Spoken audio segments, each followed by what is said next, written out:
కోల్కతా ఘటన మరువక ముందే మహారాష్ట్రలో మరో దారుణం జరిగింది.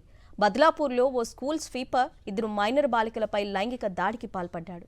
ఈ ఘటనతో బద్లాపూర్లో వేలాది మంది రోడ్లపైకి వచ్చి ఆందోళన నిర్వహిస్తున్నారు. ఉదయం నుంచి స్కూల్ ఎదుట సమీపంలోని రైల్వే ట్రాక్పై నిరసన వ్యక్తం చేస్తున్నారు. దీంతో రైళ్ల రాకపోకలు నిలిచిపోయాయి. గంటల కొద్దీ ట్రాక్పై నినాదాలు చేస్తూ ఆందోళనలు కొనసాగిస్తున్నారు. అధికారులు నచ్చజెప్పే ప్రయత్నం చేసినా నిరసనకారులు వెనక్కు తగ్గడం లేదు.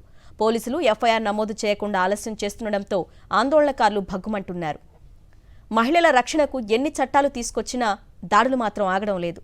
కోల్కతాలో వైద్యురాలిపై దాడి ఘటన దేశాన్ని కుదిపేస్తోంది. దేశం నలుమూలల నుంచి పెద్ద ఎత్తున ఆందోళనలు వ్యక్తమవుతున్నాయి.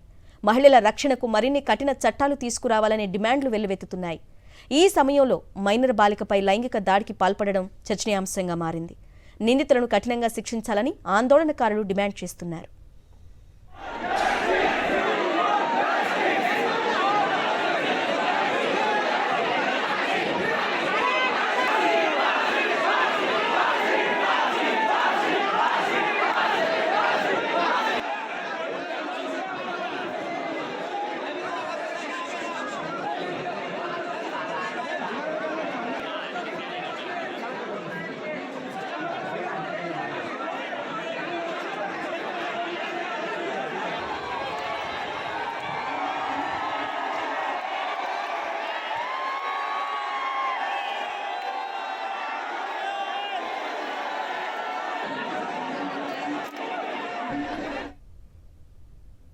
దేశవ్యాప్తంగా ప్రకంపనలు సృష్టిస్తున్న కోల్కతా జూనియర్ వైద్యురాలి హత్యాచార ఘటనపై సుప్రీంకోర్టు తీవ్ర ఆందోళన వ్యక్తం చేసింది.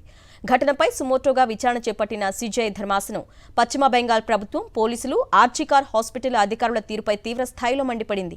బాధితురాలి ఫోటోలు, పేరు బయటపెట్టడంపై ఆగ్రహించింది.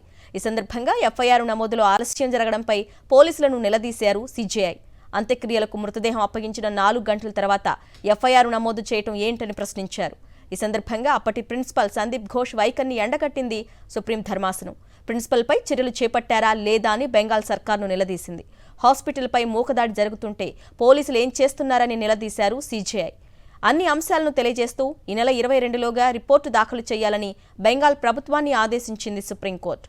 కేసు విచారణకు సంబంధించి గురువారంలోగా స్టేటస్ రిపోర్ట్ ఇవ్వాలని సిబిఐకి ఆదేశాలు జారీ చేసింది.